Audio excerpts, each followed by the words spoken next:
time's knocking upon your front door. It's the Richard Wilmore Show.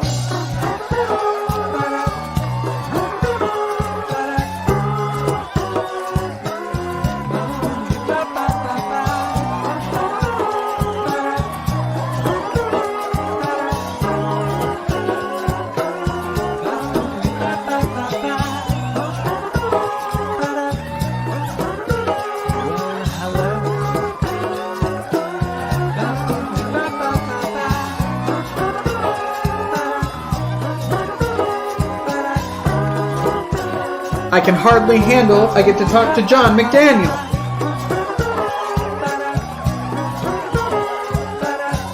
Ladies and gentlemen, Mr. Richard Wilmore.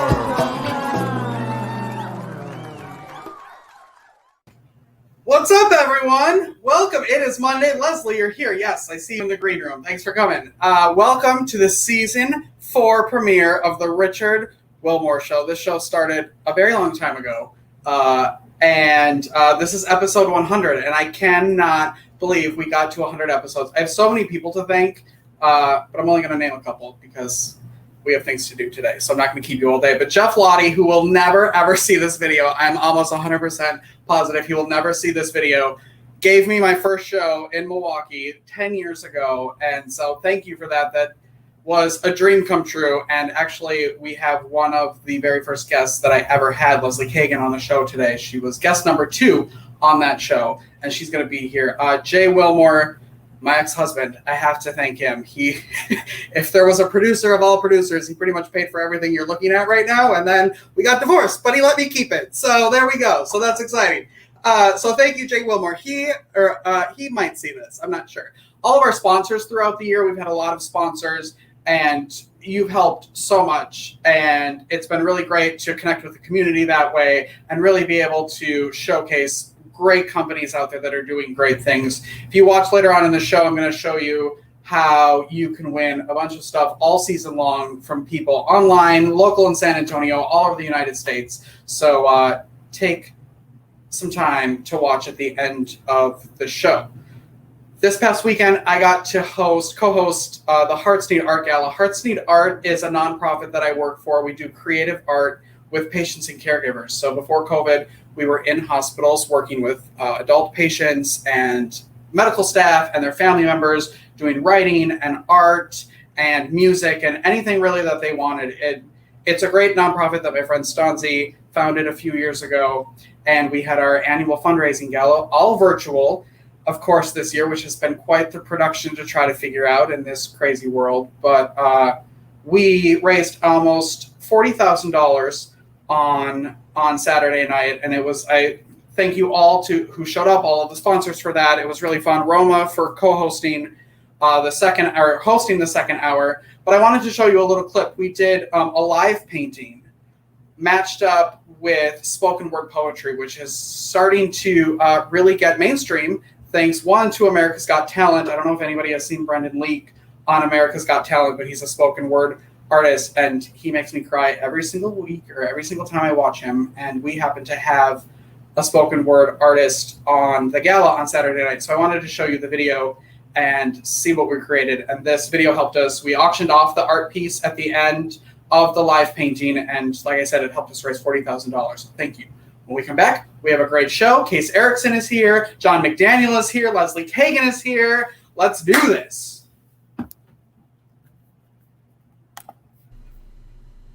I see the word for what it is. Call it fate or chance, but I felt the weight in my hands when 6 letters collapsed on top of me. Call it strength or survival, my grim new rival conspired in my veins like the enemy. Can you be certain it's even an entity? I can't see it, but you give my expectancy? How could this happen to me? I see the circumstance for what it is. Call it noble or denial, old drugs and new trials. I kept my head higher than anyone. I'll be okay. The stronger one. But once giving care, I was so unaware I'd trade places with those I attended to. A caregiver now being held up by two. How did this happen to me? I see my life for what it is. This series of events, my days are only lent and spent. I remember all the wishes that I sent to realize that time we cannot circumvent. It's passing, regardless of if I'm asking. So why wouldn't this happen to me? The walls began to rise, and they reached the darkening skies, a storm passing through, but it was the end in my eyes. So brick by brick, I surrounded myself with smiles, with lies, to block out doubt, to block out weakness, to block out worry, to block out shame, to block out hurt, to block out fear, to block out pain. Armored to not be seen.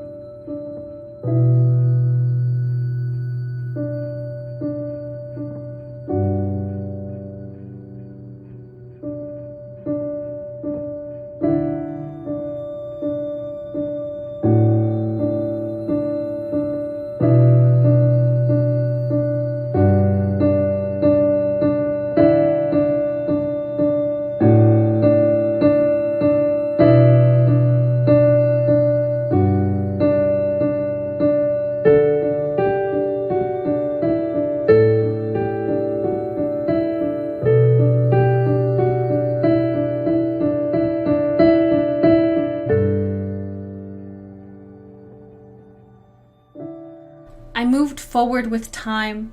I thought leaving behind the suffering I'd rather forget. And I pressed on, still so far from the end, but I found myself at points I had passed, running in circles. The walls I had structured so high only made an enclosure to hide. Then I heard the softest ring. Looking up to see silver lined the clouds painted by a hand I didn't know was me, life began to spill from the ink. Free. And the armor began to crack. Each stroke of the brush, each melody waved, the walls came down crashing with symphonies clashing. I hear and I see, I have found what I'll be, a sea with depths and leagues, calm in the storm, serenity to finally breathe. And I sing, I'm finally receiving, heart open in healing, to let in strength, to let in courage, to let in faith, to let in joy, to let in hope, to let in light, to let in love. My life's portrait is far from perfection, but I'll take all the lessons and hope that they lessen the unanswered questions, because they can only exist if I let them. So what rests on my canvas is pure. It's who I am. It's what I've endured. The colors, the lines, the truth intertwined. Art to your eyes, but the story is mine, to be seen.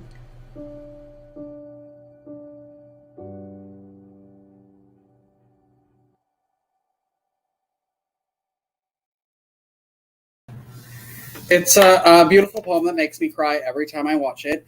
And Alex Flores was the spoken word artist. She's a cancer survivor. Ashley Villalobos is one of our artists in residence. She was the artist there. And you can go to heartsneedart.org to learn more about what we do there and to help us get access to the arts to adult patients around the country. Lesley, you don't know this because you weren't here earlier. But it's my mom's birthday today, and I'm pretty sure I spent an hour and a half the other day on the phone with her in Wisconsin trying to get her to download Zoom for the gala on Saturday night. So she's supposed to be watching, but I'm not sure if she's watching or not. But I wanted to sing happy birthday to her. So I'm going to bring some friends of mine on. John McDaniel, Case Erickson, Lesley Kagen. If you don't want to sing, you don't have to sing. But would you all sing? Oh, John says you have to sing. I'm sorry. Would you all sing happy birthday with me to my mom? Yes. Of course. Are you leading it? No, I was hoping you would. All right. Sort of makes sense. Here we go, folks. Happy Happy birthday to you. Happy birthday to you. What's her first name? Terry. Happy birthday dear Terry, Mom. Terry, Mom. Happy birthday Day to you. This is why they tell you not to have multiple people singing at the same time. Correct. That was great. Thanks, guys. For effort. Yes. All right. See you in a little bit. All right. There you go. Mom, if you are not watching, first of all, you're in trouble. But there you go. Happy birthday, Mom. All right. Let's start the show, shall we? So it's not every day that a show filmed in a living room. It's also been in a basement. It's been in a bedroom with one crew member gets to say this. Our first guest is a Grammy and Emmy Award winning musical producer who has worked with everyone from Tony Bennett to Madonna. America fell in love with him as the band leader on the Rosie O'Donnell Show. So this is like a dream come true. And at one point, I suppose I should maybe tell him this, but I'll probably cry if I tell him on screen.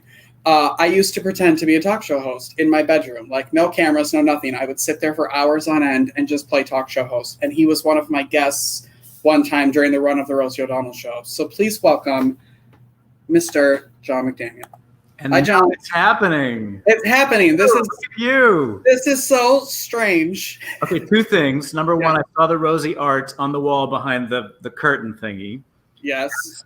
You have the yes. And number two, you put a wild line into your open, which is such a cool thing. I wonder where you got that idea. I don't know. I just made it up one day. And I wonder if anybody's done this, and I wonder if anybody will steal it from me. I love it. Yeah, well, whatever. I don't want to talk about her all day, but I would. Of course not. But I just want to get those two things like just out there. There isn't much I do that she isn't responsible for. Which she's amazing. She's amazing. You know, where did you grow up? I grew up in St. Louis, Missouri. I went to Kirkwood High. People in St. Louis always say you have to say the high school you went to. That sort of tells people geographically where you are. So Kirkwood High. Are there a lot of high schools? There are a lot. Yeah, I guess it's a big county and a big city. And, yeah. I grew up in a town of 600 people, one building K through 12. So that means there you go. Okay, there you go. What was your dream as a kid growing up in St. Louis? What did you think you were going to do with your life? I thought, I wanted to be Robert Preston in The Music Man. The Music Man was the first musical I was in when I was in 6th grade. And I listened to the record over and over again, and I thought, that's what I want to do. I had seen a lot of musicals, and being on stage was really the thing that I thought I wanted to do. Mm-hmm. And so I auditioned and went to Carnegie Mellon University as an actor, music theater guy. And halfway through, the head of the department, Mel Shapiro, suggested to me that we create a program for me that was more heavily leaning toward music. So I studied orchestration and piano and conducting, and I emerged a music director sort of on the path that has served me very well, I have to say. Yeah, you've done all right with yourself, huh? It's all right. It's going okay. Did you? I mean, I was the kid who thought I would have John McDaniel on my show, and I can't believe it's happening. Were you the kid who was like, I'm going to work with Liza Minnelli and Bernadette Peters and George Burns and all these amazing people? Kind of. Growing up in St. Louis, we had the St. Louis Muni Opera is an outdoor 12,000 seat theater that in the summer of '76, I saw Zero Mostel do Fiddler and Carol Channing do Dolly and Angela Lansbury do Mame. And it was the most insane indoctrination into musicals to get to see these people who had created these iconic parts play them right in front of my eyes. So theater really did grab me early on. That's so, are there days that you wake up and you're like, I can't even believe this is real? Or is that like sort of by now? It's weird. I do still feel like that. I do still feel like the kid in my bedroom in my house, in Glendale, singing to cast albums and sort of acting them out. And yet then I went and lived in LA for 10 years and worked with a lot of cool people, and then moved to New York to do my first Broadway show. And I was in New York for 25 years, and it was magical. I did get to work with so many great people. Yeah. You were, when I was doing some research on you, you were the pops conductor for the Milwaukee Symphony. I did a series of concerts there, also in St. Louis and San Francisco and Buffalo, kind of all over the country. When were you in Milwaukee? I lived there for like 15 years. When was I there? Dates are fuzzy. I also was in Milwaukee with Tyne Daly. We did a show there more recently, actually, it was since the symphony. I was probably symphony like early 2000s, somewhere. Okay. Like that. Yeah. That's awesome. You have been a part of the Broadway community since the 90s, the early 90s. I assume I know the answer to this, but what is it like right now for everyone there? And how does that feel for you to be, I don't know, it has to be so sad. It's bleak. It's really bleak because I think the not knowing when or how we can reopen Broadway or any live sort of big concert venue or any, we're just living with a lot of questions right now. And I think that I left New York last summer. I moved here to South Florida where I am still very active and had been before, pre-COVID, flying all over LA, New York, doing concerts and shows and musicals and that will, come back. We will move forward. People say, we're not going to go back. We're actually going forward. We're going to find a new normal, a new beautiful way of creating art because that's what we do. Yeah. But the not knowing, I think, is the scariest thing. And if you're, I feel for the younger folks who are just starting out, who had the rug pulled out and don't really know now what to do. I mean, it's frightening. Are there any even talks right now? Do you know of like?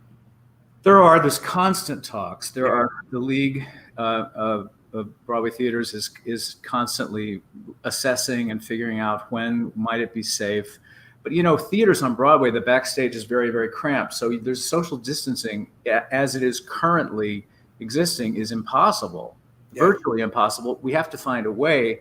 I think, but also, we're on stage, we're telling stories of love, we're holding, we're kissing, we're doing, it's a social distanced South Pacific would be so very odd, not impossible. And actually that show was done in the Berkshires. I think they did a concert of it recently. So, we're finding ways, we're going to find ways of moving forward and being safe with one another, I hope. Yeah, I've seen some photos of shows with the huge like plastic face shields and the God show they did also in the Berkshires was I think the first one that was approved by Equity, and it made a big splash and people said it was very, very moving, even though everyone was very isolated with, as you said, the plastic shields, and they had to wear a mask if they started moving, but if they were standing still, they could take it down and sing if people were far away. They had all kinds of rules and protocols, but through all that, apparently it was very beautiful. That's awesome. You've been very busy during quarantine. You have a lot going on, right? That's awesome. It's been really kind of inspiring to do so much work from home. Hello. Cute part. Is that your dog? There could be a cat here at any moment, though. Any moment. Okay. Yes. Yes, I music directed the Playbill Pride Spectacular, which happened in June, and we got a whole bunch of Broadway folks together to put that virtual concert together. That was a real blast. And we did the O'Neill Cabaret and Performance Conference online this summer. Normally we meet for the first 2 weeks in August at the beautiful campus in Waterford, Connecticut, where the Eugene O'Neill Theater Center is. I'm the artistic director of the Cabaret and Performance Conference.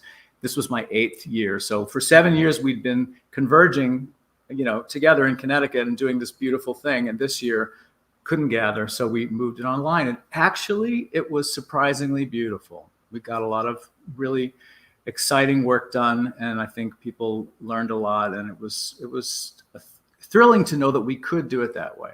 Yeah, I think at first when this all happened, it was so scary to like, how are we going to do things online, and how do we? But it was also amazing to me at everybody who was just throwing their art out on Facebook Live and just like, here, take this. And I hope that when this is all over, we realize how important the arts are to our daily lives, because it was everywhere. It was everywhere when this first started. So truly, you are. I have 3 things that I know that you have coming up that I really want to talk about. Oh, cool. The Sticks and Stones. This is a musical that I've written with my collaborator Scott Logston. It's based on the David and Goliath story. You can see in the artwork there, David's about to throw the stone at Goliath. We have framed it on a schoolyard, and it addresses teen bullying, and we're super proud of it. We're doing a virtual highlights concert of the show, benefiting Lady Gaga's Born This Way Foundation, which does amazing work with kids.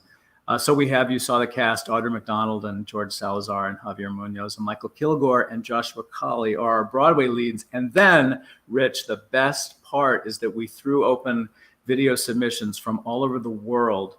Kids whose high school shows, their camps were canceled, college kids, sort of that age range is what we were looking for.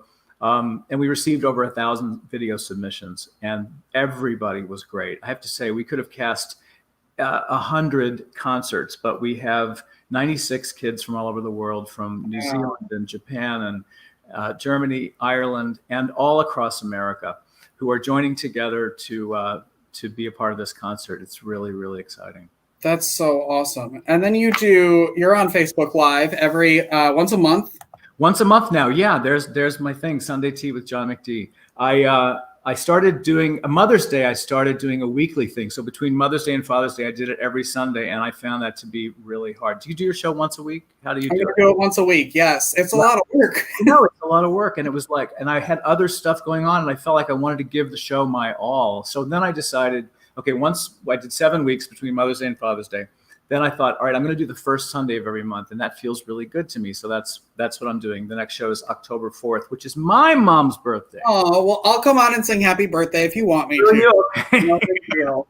I've watched your Sunday lives, and they're so cute, the interaction of the people, and you're so good at there's so many moving parts when you're doing a Facebook Live thing, but I really enjoy I do pop-up concerts between the month, the first Sunday of every month now, and those I actually read the comments and chat with folks, and I like the interaction of that a lot. Yeah, it's fun. And then tonight, because you aren't planning on sleeping today, apparently. Nope, none of that for me. No big deal. Caruso's Cast Party. Yes. Jim is a dear friend of mine. We've been friends for literally decades. I love him so much, and he does this beautiful thing called Cast Party, and the money goes to Broadway Cares and the Actors Fund, and it's really a fun thing. I've been going to his Cast Party since the very beginning when he did it at Danny's Skylight on West 46th Street, and I think that was the very first place, and then the King Kong Room, and ultimately Birdland, and now it's like a sensational thing, and he's moved it online. I love the creativity that everyone's doing with trying to figure out how to do it online. What do you miss most about living in New York? I miss the people. Yeah. I miss the people, and I actually love, the streets. I love the restaurants, and I miss very much the theaters. I think Broadway is like a heartbeat in New York, and I haven't been all through this time, but I do look forward to going back and experiencing it again in whatever the new way that we'll be living is. Yeah, but I think this is a good time to really nest and figure out how to go forward and be creative and really do it the best way possible instead of rushing into something. Exactly. And I'm doing a lot of writing in this period too, writing some arrangements and composing a lot of stuff. I'm tonight on Cast Party, I'm singing a new song that I've written. So it is, I think you have to keep that creative fire alive. It lives in us, that this is what we do. And so just because we can't get together, there are ways that we can continue to do our thing. We can. John, I know you have to go because you have a ton of stuff to do today. It is so great to be here with you. Come back anytime. Today. I'm a little apprehensive, but they're doing all kinds of safety things and cleaning procedures, and so I'm gonna go for it. All right, good. If you're ever bored on a Monday and you want to, be a house band or something, let me know. I don't know if you have any experience in doing that. Dig back. Yeah. And if you talk to anybody whose show this reminds you of, just tell her I said hi, okay? Will do. All right, thanks, John. Very nice to see you. Thank you. Guys, that was John McDaniel. Get your stuff together, and don't worry, I wasn't peeing my pants at all during that. All right, we're on to our next guest, who I love. Once upon a time, a young boy in Milwaukee, Wisconsin had a talk show on a local public television station, and my next guest was on that very first episode to promote her second book. She's here today to talk about her 9th book, Every Now and Then, which will be available in October. Please welcome Lesley Kagen. Hi, Lesley. Oh my God, it's working. We made it. I have had like some serious technical difficulties this morning. Really? So I'm doing this on my phone, and I hope I don't look like too bizarre or anything. You look like a normal person, and that's all that matters. Lesley and I were playing around with this like last month or month and a half ago when I asked her to be on the show, and there were all kinds of problems, and then I thought it was her computer, and then it turned out it was mine, and so I fixed them, and now now we're here. Yeah. You were on my show 10 years ago. Yes. Can you believe that? 10 years ago, you were talking about good places. That was your show. I know. What's the, like, how do you think you're, from book one, Whistling in the Dark, to the new one, like, how has your writing changed? Or are they all, I mean, they're all sort of similar, but what have you learned about writing?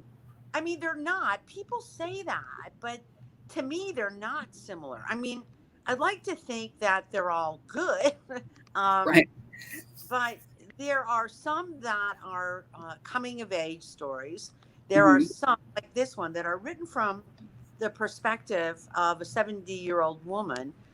It's called Every Now and Then. Let me see if I can find it somewhere. Yeah, let's talk about it. Here it is. And it's available October 6th. And this is told in, sort of the backstory is the whole book. And then some are just told from an adult viewpoint. Almost every single book, though, has kids in it, because I really, really like to write from a kid's perspective. Yeah. I wanted to, because I feel like I was a baby then. I don't know if Memory Monday is a thing, but I want to show a little clip from when you were on my show the first time. Yes, it's pretty good. That it dawned on me one day, I was actually doing a bathtub commercial at the time, thinking to myself, this really wasn't about becoming an actress. This was all about messing around with Robert Goulet. And I just didn't. That's why I'm here too. There you go. I'm waiting. He'll come. Yeah. Fantasizing about Robert Goulet. That was 10 years ago. Are you still fantasizing about him? It's so interesting. When John was talking, I mean, isn't he great? When it was, John was speaking, I was thinking about Robert Goulet, because we always have that moment in time somewhere where it hits us, hey, I guess I'm going to do something with the arts. And mine happened, at the old Melody Top in Milwaukee, watching Robert Goulet in Camelot. So it's so fun. I was watching that the other day, and I don't know. It's so funny. You should watch it if you have time. I'll send you the link to it. It's really interesting to see, how I look and sound, and just, I don't know. It was fun. How are you keeping? You know what just amazed me? I look exactly the same. You do look exactly the same. I look 40 years older, but divorce will do that to you. There's some gray hair there, and it's fine. It's not a big deal. No one's mad about it. How are you keeping busy and creative during COVID? It's been extremely hard to focus for me. Honestly, I'm right now writing, but so much of my heart is just involved with all the stuff that's going on in the world, and so many sad things and scary things. So it's difficult to, sort of get into that super creative place for me. I'm still writing, and I can't even remember a time ever where I haven't gotten up in the morning and written for 4 to 5 hours.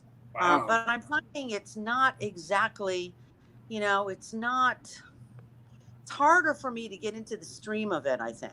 Right now I'm working on my very first sort of YA novel.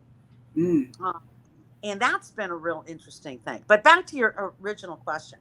I think from the first book I wrote, Whistling in the Dark, to Every Now and Then, it's become, usually when we do things for a long time, generally they tend to get easier as time goes on. I do not find that with writing. I find that the longer I'm at it, the more I realize how much more I have to learn.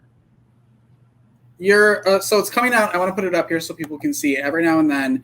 It's going to be available next month on the 6th. What is that promotion? I know, normally you would be doing book signings, and so do you have a plan for how people can still connect with you?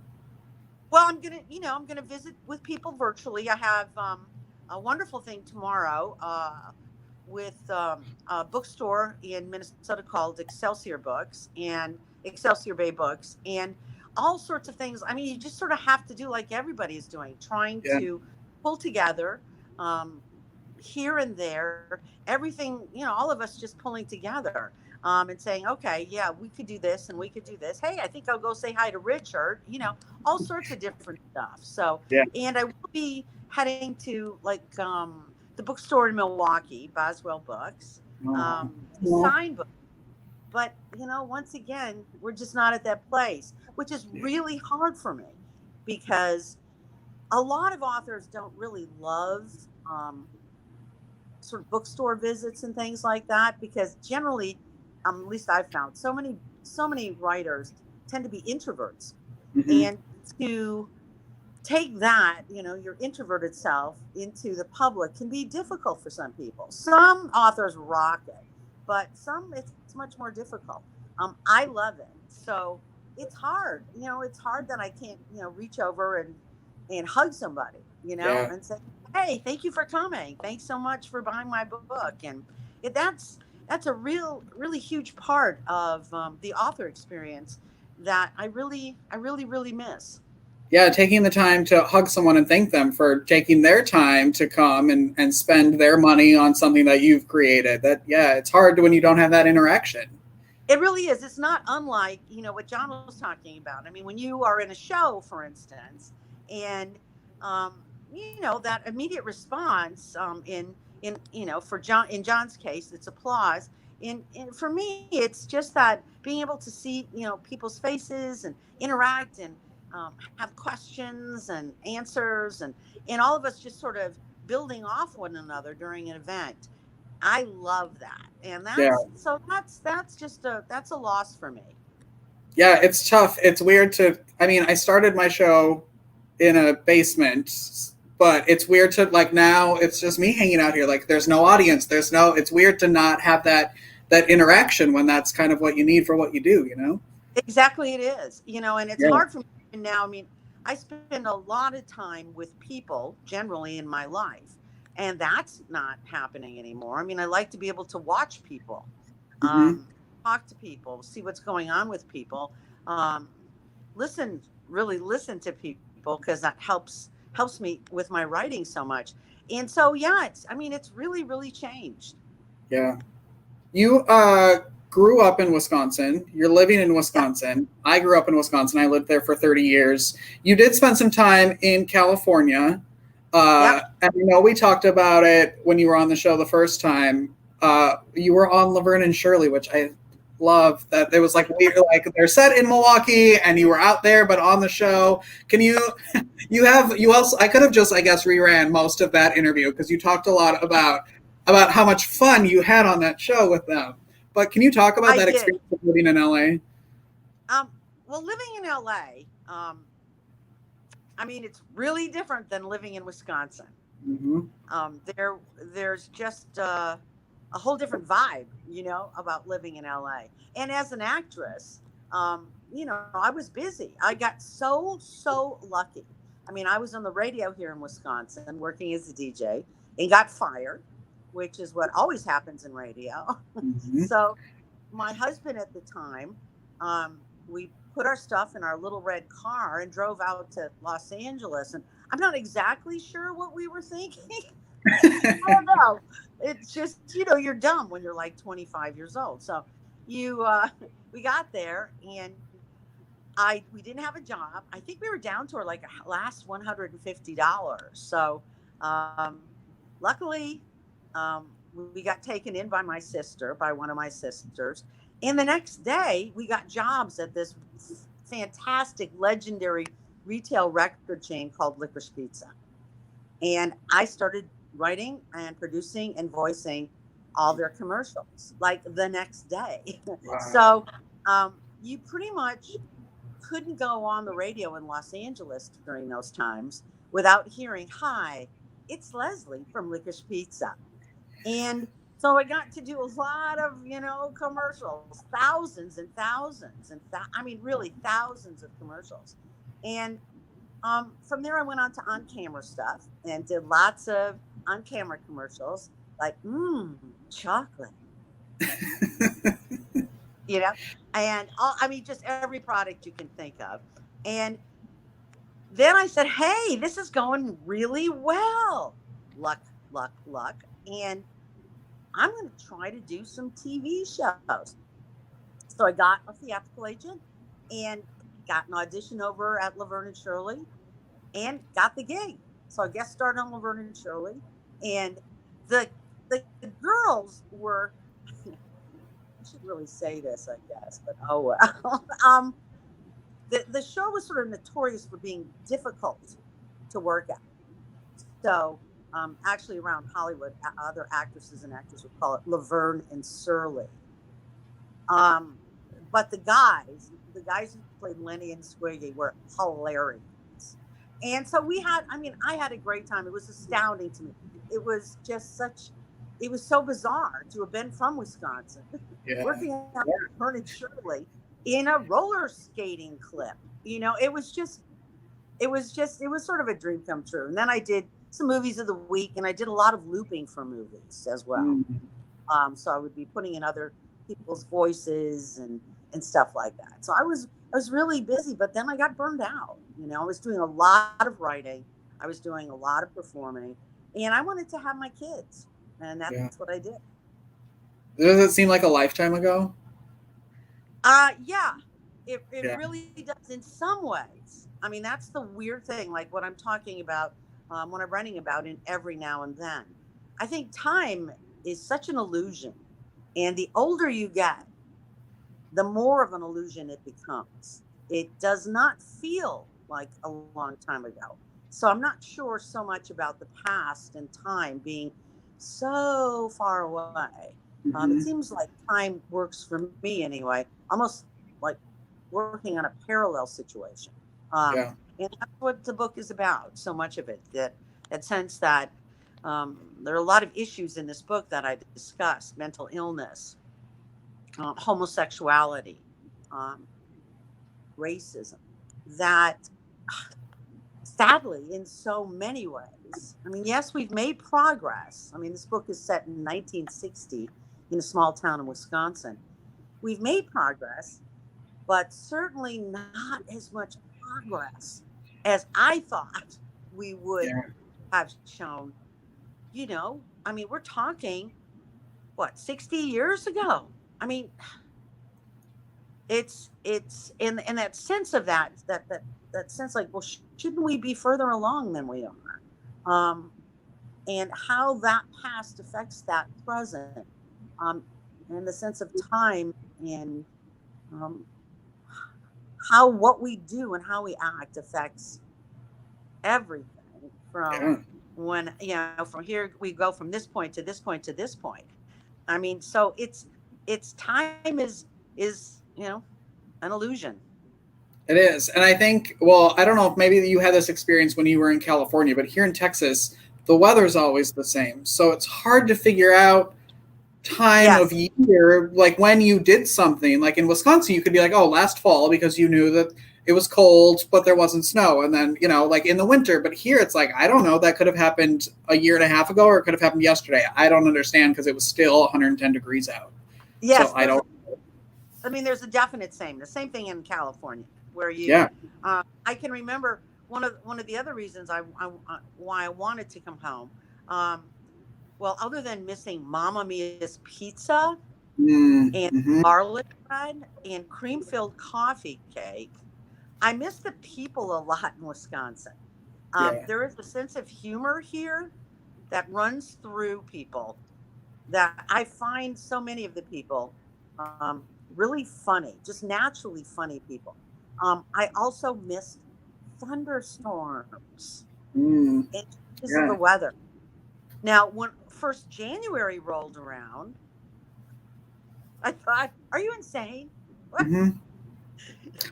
Yeah, I finally got some of my family to come here this year for Christmas, and I was like, guys, we could go outside on Christmas. Like, Yes. you could be there in shorts. Yeah, I don't think you understand how amazing this could be. So they're finally Are coming. you in San Antonio? Did you I say? am in San Antonio, yeah. Okay, I've been to San Antonio, and my parents used to live there. It is hot. Yeah, I'm dying in this jacket. So, yes, this is the first thing that'll come off at 11 o'clock when this is over. Yes, it is very hot here. I think this week is my 3-year anniversary of living in San Antonio and moving to Texas. So And you don't I have. like it. I love it. I do. I could use some less humidity. Like, you run out to your car and you like don't even know that you have rolls, and all of a sudden there's sweat marks everywhere, and it's 30 seconds of your life. I don't know, but it's a really fun, really artistic community. That, I mean, there are people creating here all the time, so I love it. Well, I haven't been there in like 9 zillion years, so I imagine it's changed and is somewhat different. So We'll take a trip and you can hang out with me. Where can do they still have rattlesnake hunts? I hope not. I was at a park the other day and there was a woman just walking around with one of those like long clip things. And I was like, what are you doing? And she goes, I'm looking for snakes. And I was like, why? Why are you searching? They're just tarantulas walking around here. I know.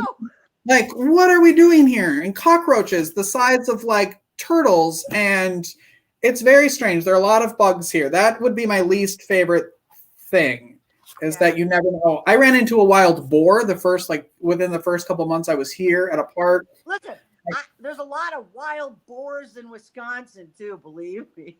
Well, I've never maybe seen a different kind. Yeah. Maybe, yeah, it's a little bit different. Maybe I don't know. It could be the same. Where can people pre-order your book? You can, I'd love it. I am a huge lover of indie bookstores. I want to keep them around. Yeah. I think they're just so important to our culture and in the whole concept of being able to talk about books and to page through a book as opposed to scanning it. I really would, any indie bookstores will have, they can pre-order. And of course, all the other usual places.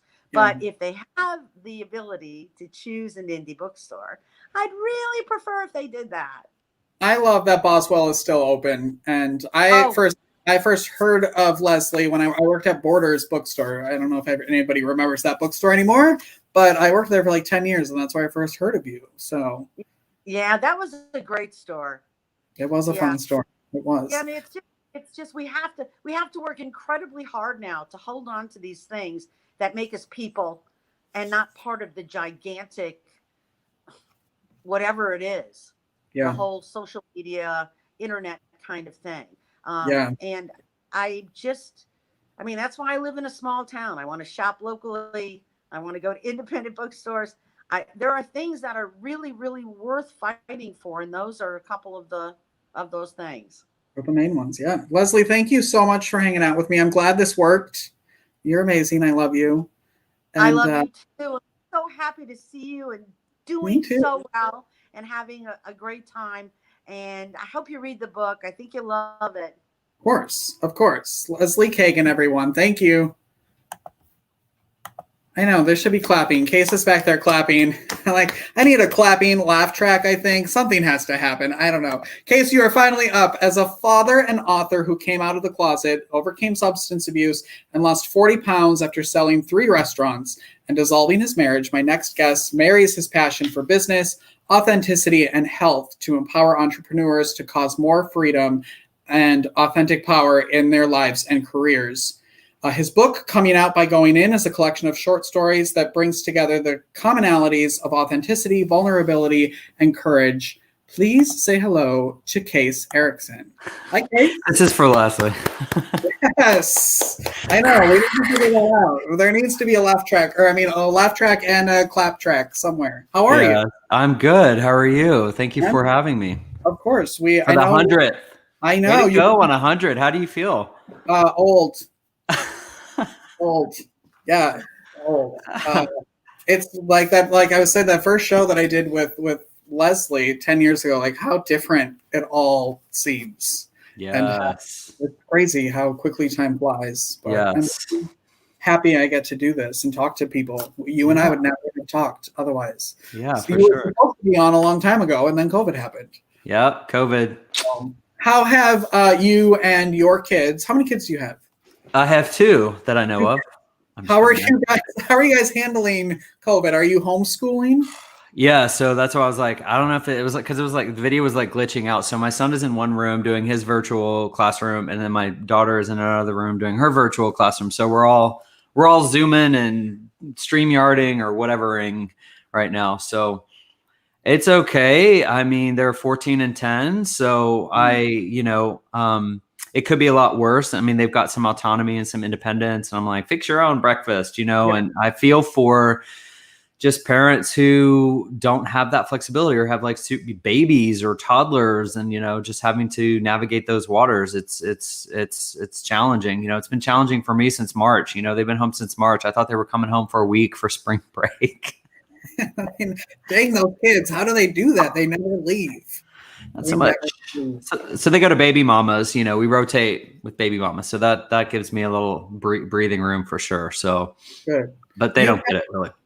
Yeah, you had a food truck before COVID happened. Well, actually, event productions for food trucks. So I produced food truck festivals, food truck events, things like that. So that's really challenging to take virtual. Kind of like, here, taste this. Yeah. Yeah, we it's have really good. One of our sponsors this season is doing Zoom wine tastings. Yeah, so I do have a couple clients. I have some restaurant clients still who are in that space, and we do. But they produce the thing, they actually create, and then they either deliver it or the person goes and picks it up, and then they host it. Like where everyone's kind of like eating together, and it's like a little virtual party. Mm-hmm. Yeah, so it's not that it's impossible. It just takes a lot. So a little more effort on everybody's part. Yes, you're a stand-up comedian as well.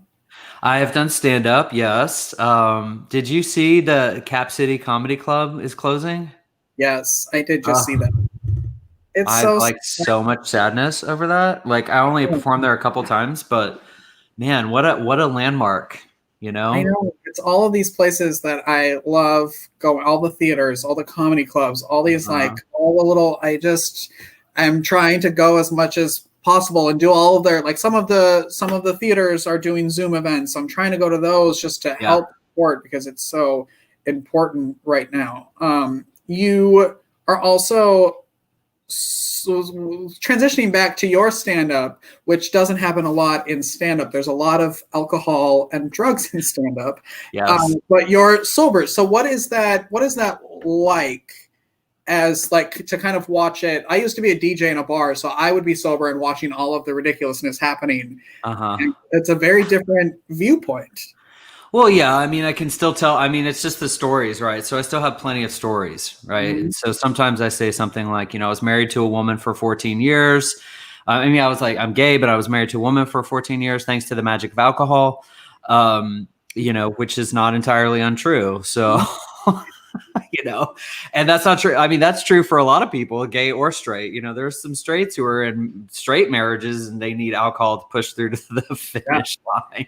There are single people who need to do that too. Yeah. So, I mean, there's lots of commonalities that I find in just, the ridiculousness of, coping through life, and so I just paint it from a picture of like, I was just coping through life, and a lot of times I do stand up to help me with other public speaking because it makes there's something around stand up that for me has just been like this, either this pressure or this thing that you have to push through, this expectation to make people laugh is like, so like, I don't know what it is, but it's like, it makes me a better public speaker because I'm more confident because I'm just like, oh, at least it's not stand up. I don't know why that is, but that's why I do it for me. I don't know if is that the case for you, or do you feel like this pressure to have to be like, I don't know. It depends kind of what I'm doing. Yes. Like some things there are more, it depends on if I'm in charge of what if like this, there's not so much anxiety because it's my show. But if I'm doing something for someone else, then I'm like, oh crap,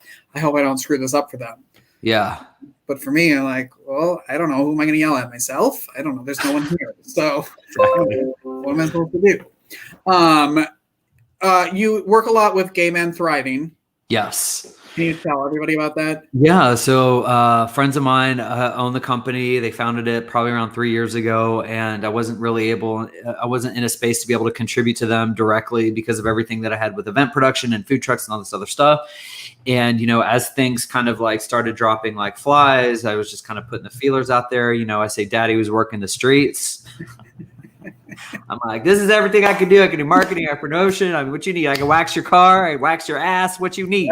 Yep. I'll do anything if you give me money. Like, I'm not picky. And I'll even do it for coffee. I don't even have to be paid in dollars. Exactly. Like, I'll work for food, like legitimately. Like some of my food clients, I'm like, what am I going to Instagram for you today? Yep. So, I tagged them on the post because they know a lot of people. I would tag them on, stuff where I was looking for gigs and side hustles and things like that. And they're like, oh my gosh, we need, we've got kind of more leads than we can handle kind of a thing. So needing some help with business development and sales and, really building their tribe. So they've got a tribe of over 26,000 gay men right now on Facebook.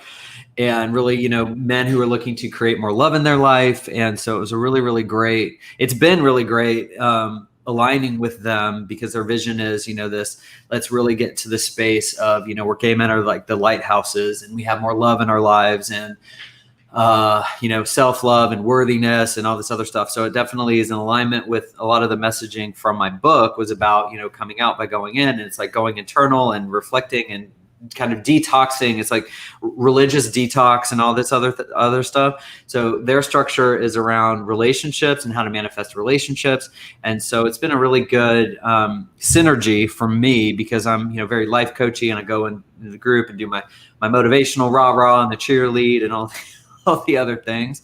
So it's definitely been a bit of a departure because I'm not necessarily talking about food, right? But it's like this evolution, like this next thing. So I like to look at it as, the blessing of COVID, right? It's like there was a part of me that wanted to totally move away from food truck event production. As much as I love it and as much as I'll always be a foodie and I love all my clients and all the people and I just loved it to death. It wasn't this space of like giving me life, it was like more of like an energy drain almost, right? Like a job. And it wasn't like, oh, now I get to go do this and now I get to go do this. And, it wasn't really in the flow. So while it's been challenging to transition, it's definitely been a blessing and I'm excited to see what comes next. Every day is something different. It's truly the expect the unexpected right now because you have no idea what anything's going. I mean, minute by minute, we have no idea.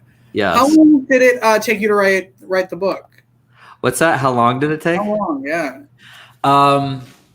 Gosh, well, I started it with Facebook, just like regurgitating stories on Facebook that I knew I needed to share. I was like, I don't even know. I got to share this story. I don't even know. I got to share this story. I got to share this story. I got to share. And then so when I was kind of felt sort of done with sharing my stories, but then my father got sick and then he died like 4 months later. He had a stroke and all this other stuff. And then I started off with a story with my son and then ended up finishing with a story with my father, like passing and like how I was speaking at his memorial about authenticity and, how I can reconcile myself. He was a super strict Southern Baptist, diehard, like Marine, all the things, checked all the boxes of like, oh, Karma was like, this is going to be hilarious. This is going to be a big ass flamer. Hey, we need a big ass flamer for a hardcore conservative Marine. Oh, you'll take the job. Okay. So, for me to just be in this like Baptist church, like Southern Baptist church in Virginia, like, and all his people, right? And there's me like telling the story about being authentic and playing with ribbons and stickers and all these other things, and my dad not knowing how to relate to me. So we had a distance, but then I transcended that distance through forgiveness and love. And so like that just seemed like a beautiful way to like end the story. And once I had that done, it was probably another. So the whole process probably took about a year and a half from like beginning to end. Because then once I was like, okay, I feel like complete with the stories, and so then I just had to create or find the theme of each story. And then, so each story has like a principle of really how to create that inner peace by not fighting either side. You know, it's kind of like the yin and the yang, the light and the dark, the happy, the sad. It's like we want it all like roses and sunshine, when really it's like finding that peace, that heaven within. So a lot of the stories was like, you know, here's the story about heaven and hell. Here's the story about life and death. Here's the story about, you know, all these polarities and these dualities, and really coming into the space of like one, and just finding ourselves at the center of it. And then, you know, really adding the work to it. So it's like, it's got meditation work. It's almost like a workbook combo. So someone can really take on this journey of self-discovery through their own internal, you know, meditation, journaling, bowl burning, like walking, nature, breath work, and all that. So I love that. Was that more difficult, less difficult, or like, I mean, you're as a comedian, as a speaker, as a life coach, like all of those things. Was it hard to then write it down and be like, this is here, like this is me in a book? And like, I can't imagine. I talk to authors a lot of what that's like to have that first book and be like, all right, you know, it's like a musician putting out their first record. And like, crap, this is it. Like, I'm done, and let's see what happens. Yeah, I was like, I guess I have to come out more. Yeah, that was like, I was like my journey. And how do I do it? And let's do it. Yeah, like it was like, you know, coming out, then coming out more. I mean, first I came out as ex-gay, like that's in the religious community. No one, they don't believe anybody's gay. They believe that everybody's straight. So I came out first as like, oh my God, I have a demon. Help me. and then like 7 or 8 years later, you know, I was like, oh, guess what? Y'all have the demon. I'm fine. So then I like came out, right? And then so it's always been like a constant unraveling of outness. So then it was just like, I just have to tell these stories. And so I got more vulnerable, sharing stories and things like that on Facebook. And then as I was sharing what I was sharing on Facebook, everyone's like, you need to write a book. You need to write a book. You need to write a book. And so I was like, I guess I am writing a book. And so then when it, you know, actually started coming to fruition, and then everything was getting done, and the cover was done, and like it was like done, right? I was just like, huh. So I had technically, you know, I understand marketing and promotion and all this other stuff. I had like 400 something food trucks that were my clients.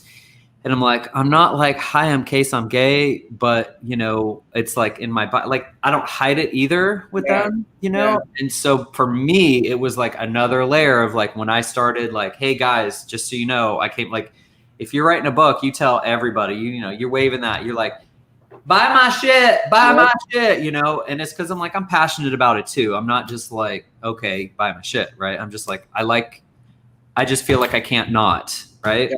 Yeah. As an entrepreneur, that's just, I can't not do it. And so when I was marketing to my food truck, I was just like sending that food truck. That's when I had like I guess I got to come more out. Is this what's going on? Like what, when's enough? When am I going to be done coming out? And like universe is like, you're never going to be done. 'Cause now you're going to work for Gay Man Thriving, just to be a big old thriving gay. And for the one person who doesn't know, we're going to now throw you in this ring, and so somebody else knows. Yeah. Just in case there was any secret, like. Yeah. I get sometimes, I don't know if you get this, but sometimes people go, I didn't even know you were gay. And I was like, oh, well, that's weird. Like to me, I'm like, is that a compliment? Like, I'm not quite sure ever how to take that. I'm like, all right, well, I mean, I am. So, okay. Yeah, I don't know. I mean, I might have been more butch back in the day, but I doubt it. I remember when I first got married, I was 21 and started working at this restaurant. I was a bartender, and my wife at the time was a waitress. And so I was making her drinks. She came and picked it up, and I was like, here you go, honey. And one of the other bartenders was like, why did you call her honey? And I was like, oh, you know, she's my wife, or however I said it, where he just thought it was the most hilarious thing. He was like, you're what? Just started cracking up.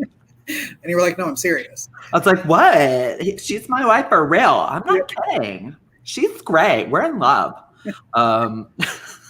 Yeah, it's as if I could talk to you all day about stuff, and I know we're super late, but yeah, I was the kid who was like putting like blankets on my head as hair and making dresses, and I mean, I was pretending to be Rosie O'Donnell, and then people were shocked. I don't know, whatever. It's funny to me that you think you're so good at not being gay when like you're just really good at it, so you should just do that. Like, it's, you know, if you just did it. Yeah, just be gay. Where can people get your book? Right now it's available. You can go to caseerickson.com and there's a link to Amazon. Amazon's probably the quickest link. I do support independent publishing as well. And it was just, you know, I saw Lesley and I was like, ooh, there's like one bookstore in like Michigan that I'm talking to, just because it was like, it rolled out right before COVID. And so now it's like, okay, it's on Amazon. Yeah. Yeah, that's where they can find me. Well, you can support the independent author by going to Amazon. True. Yes. That way. Leslie's still in the green room, so we love you, Lesley, and we'll Lesley will talk to Boswell Books about getting your book. Ooh, okay. Or in Milwaukee. Case Erickson, thank you very much for being here, sir. Yeah, thank you so much, Richard. I appreciate you. Anytime. I'll talk to you later. Bye. Okay, we're very late, and I thought this was going to be over by 10:45, but we're not, because we all had a lot to talk about. But before we go, I want to tell you how you can win free stuff. So we have a lot. I'm very excited. We have a lot of businesses in San Antonio and around the country who want to help support us and give you free stuff. So if you share this show next week, we're gonna pick someone to win something, and you get to pick what it is. We have, if you're local to here, I think they're also in Austin. But Lick Ice Cream is giving you free stuff.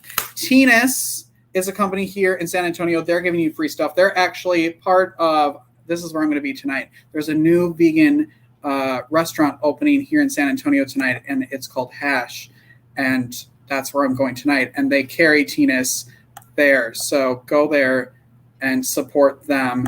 Wineria is a sponsor this season. Rebel Designs, a beautiful jewelry designer in Maryland. My friend Shelly runs that. Neon Castaway, Go Vegan, a great vegan food truck here in San Antonio. All kinds of fun stuff. The Classic Theater, we have their cast next week. They're going to be giving away tickets. So thank you, everyone. Thanks to all of my guests today. Thanks for watching. I can see the people watching. We had people watching. That's always exciting when you try to do stuff. Thanks, everyone. Make sure you go to heartsneedart.org to learn more about the nonprofit that I work for. See you next Monday. Thanks for tuning in. Bye.